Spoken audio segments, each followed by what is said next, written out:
Hi. My question to you is, as a former Navy SEAL, do you agree or disagree with the recent release book by the 6-member SEAL team and the objections of the Pentagon? I don't have a problem with it. The op was over a year ago, and I feel I have a right to know what went on because our entire military is paid by my tax dollars, and I believe I have every right to know what they spend my tax dollars on. And I also would like to hear from boots on the ground. I don't want to hear from the media what happened in the op. I don't want to hear from bureaucrats in Washington what happened on the op. I would like to hear from boots on the ground, somebody that was actually there, so that I can make a determination. But how does it help, Jesse, if, I mean, my brother's a British Army colonel and has done tours of Afghanistan and Iraq and so on. Sure. How does it help operationally if all the guys around are all wondering who's going to put this in a book? I mean, surely they all sign up, don't they, to not write about their experiences? Well, he's out now. He's a civilian now. And I just, you know, to me, he has the First Amendment rights, or he should have them. If he's not giving away anything that's listed under national security or that could affect anyone in the future operations, I say, why not? Like I said, I'd like to hear from boots on the ground what actually happened there, not some fragmented story that comes out of Washington telling me what happened. So I don't have, and besides, you, the media and the SEALs themselves have allowed themselves to become like the Green Berets in the 60s and 70s now.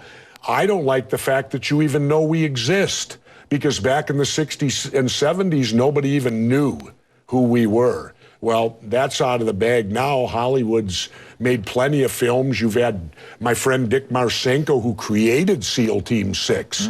He's written a half a dozen books. So if the creator of SEAL Team 6 can write books about what they do, what the heck? If he doesn't put in jeopardy anyone, why is our government so up in arms about that he does this? What we're all agreed on is that the death of Osama bin Laden was a good thing. But be honest, is America any safer now than it was when he was killed? Or from all we're seeing now in the Middle East, all the uprisings, all the kind of reverse Arab Spring, if you like, are you concerned that it may be a hornet's nest is getting out of control? No, because I think that lots of times these uprisings are orchestrated. I believe in the works of Colonel L. Fletcher Prouty when he said, nothing just happens, everything is planned. I truly believe that. And so these uprisings that are happening right now, we don't know really who's behind them. They could be our own CIA helping to do it. Right, well, who knows? But did we know who we were backing? I mean, that's one of the key questions. Backing at what? Well, in Libya, in Egypt. I have no idea. All these countries. When you oppose a Mubarak or a Gaddafi or so on, did we really know who these rebels were? And are we now perhaps seeing the results of not knowing too well who they are? We're here wanting to give democracy to people who have lived, in my opinion, in the Stone Age. I think the bigger question to ask is, here we go, another religious war. Because most every war that happens on this planet is due to the fact of religion. One religion doesn't like the way another religion worships God, so we're going to kill you. I love religion, you know, and I say that sarcastically. Hang on, I thought. And I say that because I've openly admitted I'm an atheist. I thought you said earlier that all wars were about, you know, oil and corporations. They are, but they're all religious-based too. So they're all about religion and oil and corporations. Could be, and sure. Occasionally getting rid of the Nazis. Yeah. So my point is, well, that wars can be over many things. The Nazis was religious too. Look what they did to the Jews. So that brought religion in. Vietnam was religious because Diem, our puppet president, and our country brought 100 Christian Vietnamese down to the south to be the government. Well, the southern Vietnamese didn't like these religious characters from up north, so they then became the Viet Cong.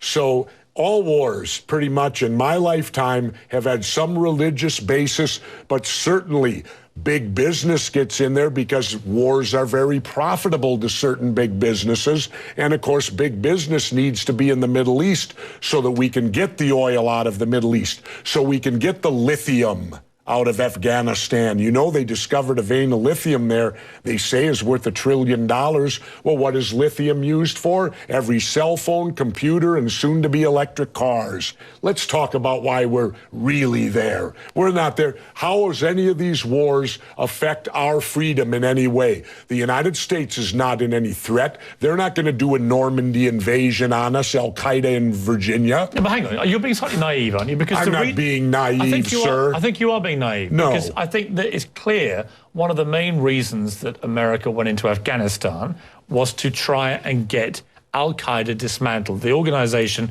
which committed the 9/11 atrocity. Really? Well, you don't think so? Well, how come Al-Qaeda put the heroin business out? They took all the poppy growers and stopped the production of heroin. What would you have done? Wait, now how much of that illegal heroin was propping up the international banks with laundered money, and when it dried up, the first recession happened? Well, now that we're back in there, we aligned with the poppy growers, and the heroin business is back up full swing again. I thought we fight a war on drugs here. All right, Jesse, we're not. What would you have done on September the 12th, 2001? What would you have done if you'd been president? What would I have done? Yeah. I would have done a legitimate investigation to find out what exactly happened on 9/11. How did they know who did this so quickly like they did Lee Harvey Oswald? How quick they knew Lee Harvey Oswald killed Kennedy. Because the people who did it were identified and we knew who they were. Well, then why couldn't we have stopped them beforehand if they were identified and we knew who they were? It was a failure of intelligence. Everyone's accepted No, it that. wasn't. We knew before with Condoleezza Rice's memo on August 6th when it stated right in the memo, bin Laden to steal planes and run them into buildings. And more stuff is coming out now also, how much the Bush administration ignored the intelligence. It was almost like they ignored it because they wanted it to happen. Oh, come off it, Jesse. No, not oh, come off it. Wait a minute. No. Every war fought starts with a false flag operation. You can't, in all seriousness, sit there and try and make out anybody in the Bush let me ask you this, Piers. Wait a minute. Let me ask you something. How much studying have you actually done of 9/11 other than what the government's told you and what mainstream media has told you? I've been studying it 4 years. I was editor of a national newspaper. I've talked to people. Wait a minute. In depth every day for 5-6 months. Really? So I know a lot about it. Well, and one thing I do know is, let me ask you this then. You cannot say that any member of the Bush administration knew it was going to happen or wanted it to happen. It's a ridiculous thing to say. Ridiculous. Okay, let's talk about your BBC. I have a tape of a BBC reporter broadcasting directly back to England talking about a third building has collapsed. World Trade Center Building 7 talks for 7 minutes.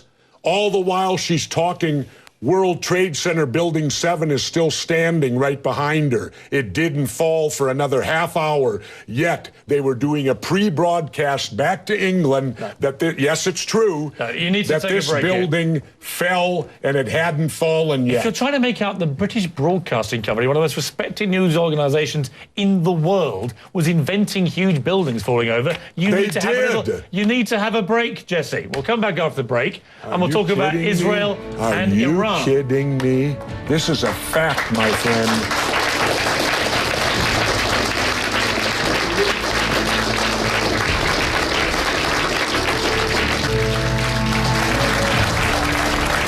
Back to Jesse Ventura live along with our studio audience. We left a fairly heated debate about various theories that you have about 9/11 and so on. Let's move on to... and the government only has a theory.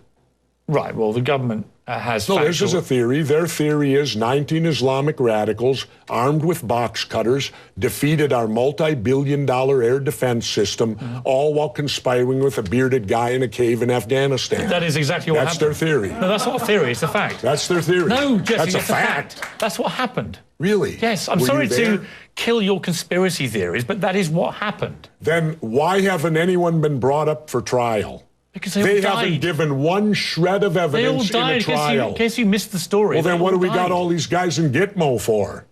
And we got the supposed confessor to it, who they waterboarded 180 times to get the confession. Got news for you, Piers. If they waterboarded you 180 times, you'd confess to it. See, now you're missing the point. On that very point, I don't agree with Guantanamo Bay. I didn't agree with the waterboarding, personally. But let's move on. Let's move on to Iran and Israel. If you were the American president, with all the jungle drums beating now about Iran, would you take any military action? Well, first, let me state that Iran has to do this. Because if you notice, the United States doesn't mess with any country that's got nuclear capabilities. They only mess with countries that don't. So all countries that don't have it strive to get it because it's a safety mechanism to have it. So of course Iran's going to try to get the stuff. Should they be allowed to have it? Should they be allowed to?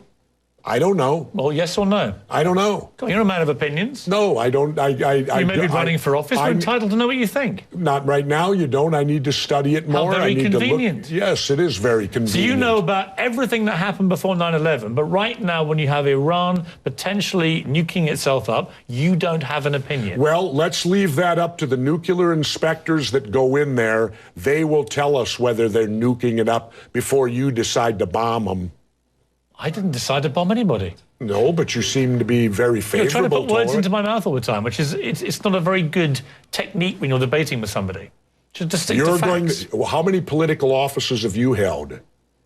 None. Then don't tell me how to debate, because I've held 2. Oh, I've debated many times. But you've never won an election where a debate was required. I think you make some very sensible points, and you make some crackpot points. That's your opinion? Yes. How many people here think I make crackpot points? Yeah. 1. How many think I make sensible points? You're in a minority, my good friend. You're the minority. I said you made some sensible points. Let's go to another audience question from Jared Grossman. Ask your question, Jared. Hello, Governor. Yes. I'd like to know why you think that politics in America today, why has it become so polarized and why has it become so hate-driven? And how do you think we can fix that? Well, politics in America, the major problem is the Democrats and Republicans, as I explain in my book, Democrats and Republicans, No More Gangs in Government, they've created a system based completely on bribery. Now, if we do bribery, it's hypocrisy. If we do bribery in the private sector, we go to jail. Yet their entire political system is based upon bribery. Who can bribe and give the most money to the politician? And now, thanks to our illustrious Supreme Court that ruled that corporations have the same rights as individuals and that money is free speech, well, we're now being inundated with so much money from the corporations buying the Democrats and Republicans, both sides, that look at this hypothetically. A foreign country could now control our elections because all they would have to do is form a corporation, start pumping money into the super PACs, plus there's no, they don't have to say where the money comes from, which is criminal. Every candidate should have to state openly, open disclosure, where they get every dollar. You're not getting that now. So the whole system is corrupted now. The Democrats and Republicans are at fault because they've been in charge for 150 years. They can't pass the buck on it. And until they clean up the system, that's what you got. It's bribery. Jesse, I'm shocked. I just agree with every word you just said.